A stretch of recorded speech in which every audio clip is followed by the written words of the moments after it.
ವೀಕ್ಷಕರಿಗೆಲ್ಲರಿಗೂ ನಮಸ್ಕಾರ. ವೀಕ್ಷಕರೇ, ಇವತ್ತು ನಿಮಗೆ ವಿಶೇಷವಾಗಿ ಮಹಾಭಾರತದಲ್ಲಿ ಬರ್ತಕ್ಕಂತಹ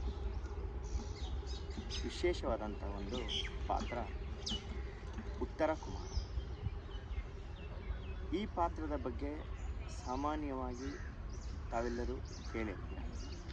ಉತ್ತರ ಕುಮಾರನ ಒಂದು ಪೌರುಷ ವಲಯ ಮುಂದೆ ಅಂತ. ಈ ಉತ್ತರ ಕುಮಾರ ಯಾರು, ಈ ಗಾದೆಯನ್ನು ಸಾಮಾನ್ಯವಾಗಿ ಯಾಕೆ ಬಳಸಲಾಗ್ತದೆ ಅನ್ನೋದ್ರ ಬಗ್ಗೆ ಇವತ್ತು ನಿಮಗೆ ನಾನು ಬೆಳಕು ಚೆಲ್ತೀನಿ. ಹಸ್ತಿನಾವತಿಯ ರಾಜ ನಾವು ಹೇಳ್ತೇವೆ, ಧೃತರಾಷ್ಟ್ರ ಅಂತ ಹೇಳ್ತೇವೆ, ಪಾಂಡವರು ಅಂತ ಹೇಳ್ತೇವೆ, ಕೌರವರು ಅಂತ ಹೇಳ್ತೇವೆ. ಅದೇ ರೀತಿ ಪಾಂಡವರು ಅಜ್ಞಾತವಾಸದಲ್ಲಿರಬೇಕಾದ್ರೆ ಕೊನೆಯ ದಿನಗಳಲ್ಲಿ ವಿರಾಟ ರಾಜನ ಬಳಿ ಒಂದಿಷ್ಟು ದಿನ ಅವರು ಯಾರಿಗೂ ಅಜ್ಞಾತವಾಸ ಅಂತ ಅಂದರೆ ವನವಾಸದ ನಂತರದಲ್ಲಿ ಅಜ್ಞಾತವಾಗಿರ್ತಕ್ಕಂಥದ್ದು, ಅಂದರೆ ತಮ್ಮ ಗುರುತು ಯಾರಿಗೂ ತಿಳಿಯದೇ ರೀತಿಯಲ್ಲಿ ಬದುಕಬೇಕು. ಇದು ಅಜ್ಞಾತವಾಸ. ಇಂತಹ ಅಜ್ಞಾತವಾಸವನ್ನು ಮಾಡ್ತಾ ಇರಬೇಕಾದ್ರೆ ವಿರಾಟ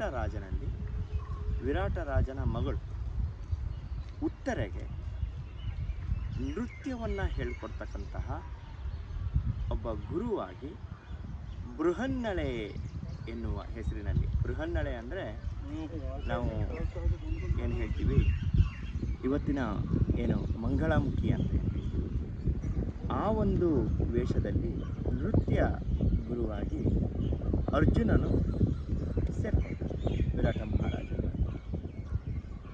ರಾಜಾಶ್ರಯದಲ್ಲಿ ಉತ್ತರೆಗೆ ಇಂಥ ಒಂದು ನೃತ್ಯವನ್ನು ಹೇಳ್ಕೊಡ್ತಾರೆ. ಆ ಸಂದರ್ಭದಲ್ಲಿ ಈ ಉತ್ತರ ಕುಮಾರ ಇದ್ದಾನಲ್ಲ, ಈತ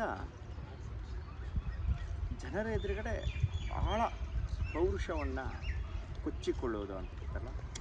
ನಾನು ಹಾಗೆ ಮಾಡ್ತೀನಿ, ನಾನು ಹೀಗೆ ಮಾಡ್ತೀನಿ, ನಾನು ಹಿಮಾಲಯ ಬೆಟ್ಟವನ್ನು ಏರಿ ಬಂದುಬಿಡ್ತೇನೆ, ನಾನು ಈ ಸೈನ್ಯವನ್ನು ಒಂದೇ ಬಿಲ್ಲು ಬಾಣದಲ್ಲಿ ನಾಶ ಮಾಡಿಬಿಡ್ತಾರೆ ಅಂತ ಹೇಳ್ತಾರೆ. ಹಾಗೆ ಪೌರುಷವನ್ನು ಆತ ಕೊಚ್ಕೊಳ್ತಾ ಇರ್ತಾನೆ. ಆದರೆ ಮನಸ್ಸಿನಲ್ಲಿ ಪುಕ್ಕ,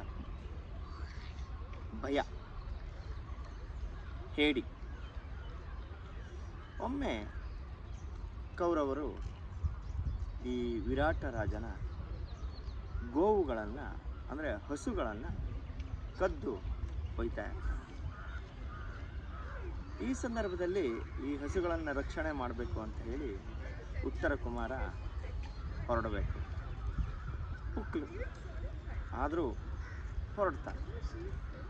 ಆ ಸಂದರ್ಭದಲ್ಲಿ ಅರ್ಜುನ ಬೃಹನ್ನಳೆಯ ಒಂದು ವೇಷವನ್ನು ತಾಳಿರ್ತಾ ಇರ್ತಾನೆ. ಆ ಸಂದರ್ಭದಲ್ಲಿ ನಾನು ಸಾರಥಿಯಾಗಿ ಬರ್ತೀನಿ, ಬನ್ನಿ ಹೋಗೋಣ, ಗೋವುಗಳನ್ನ ನೀನು ನಾನು ಬರ್ತೀನಿ.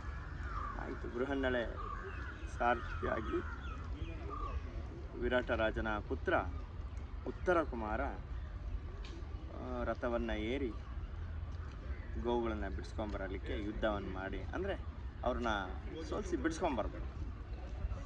ಹೋದಾಗ ಉತ್ತರ ಕುಮಾರ ಇನ್ನಲ್ಲಿ ನಿಂತಾಗ ಕೌರವರ ಸೈನ್ಯವನ್ನು ಕಂಡು ರಥವನ್ನು ಬಿಟ್ಟು ಓಟ ಕಿತ್ತುಬಿಡ್ತಾರೆ.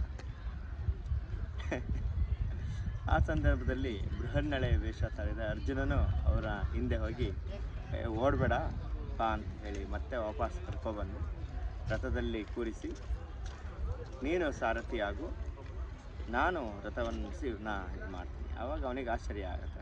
ನೀನು ಆ ಸಂದರ್ಭದಲ್ಲಿ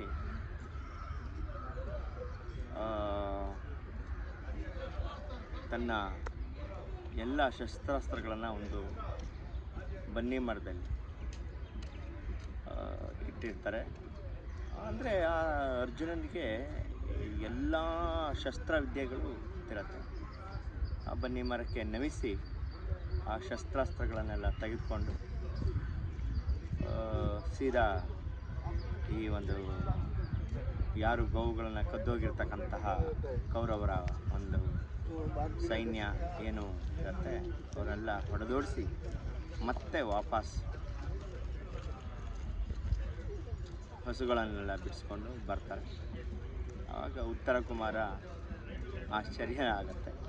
ಆಯ್ತಪ್ಪ, ಇದನ್ನೆಲ್ಲ ಬಿಡಿಸ್ಕೊಂಬಂದಿದ್ದು ನೀನೇ ಅಂತ ಹೇಳು ಅಂತ ಹೇಳ್ತಾರೆ. ಆವಾಗ ಉತ್ತರ ಕುಮಾರ ಮತ್ತೆ ಬಿಡಾಯಿ ಕೊಚ್ಕೋತಾನೆ, ಗೋವುಗಳನ್ನೆಲ್ಲ ನಾನೇ ಬಿಡಿಸ್ಕೊಂಡು ಬಂದೆ ಅಂತ ಹೇಳಿ ಒಂದು ಕತೆ. ಆದರೆ ಯಾವುದೇ ತಂದೆ ತಾಯಿಗಳು ತಮ್ಮ ಮಗ ಅರ್ಜುನನಾಗಬೇಕು, ಭೀಮನಾಗಬೇಕು ಅಂತ ಬಯಸ್ತಾರೆ. ಹಿಂದಿನ ಕಾಲದಲ್ಲಿ ಹಾಗೆ ಬಯಸ್ತಾ ಇದ್ರು. ಈಗಿನ ಕಾಲದಲ್ಲಿ ಡಾಕ್ಟರ್ ಆಗಬೇಕು, ಇಂಜಿನಿಯರ್ ಆಗಬೇಕು ಅಂತ ಬಯಸ್ತಾರೆ. ಉತ್ತರ ಕುಮಾರನ ಸಬ್ಜೆಕ್ಟ್ ಇವತ್ತು ಯಾಕೆ ಹೇಳ್ತಾ ಇದ್ದೀನಿ ಅಂತಂದರೆ, ನಮಗೆಲ್ಲರಿಗೂ ಒಂದು ಧೈರ್ಯ, ಒಂದು ಸಾಹಸ ಪ್ರವೃತ್ತಿ ಈ ಒಂದು ಪ್ರಕೃತಿ ದತ್ತವಾಗಿ ನಮಗೆ ಬಂದಿರುತ್ತೆ. ಅದರ ನಡುವೆ ಭಯ ಅಂತಕ್ಕಂಥದ್ದು ಅಥವಾ ಪುಕ್ಕಲುತನ ಅಂತಕ್ಕಂಥದ್ದು, ಹೇಡಿತನ ಅಂತಕ್ಕಂಥದ್ದು ಅದ್ರ ಜೊತೆಗೆ ಮೇಳೈಸಿ ಬಂದಿರುತ್ತೆ.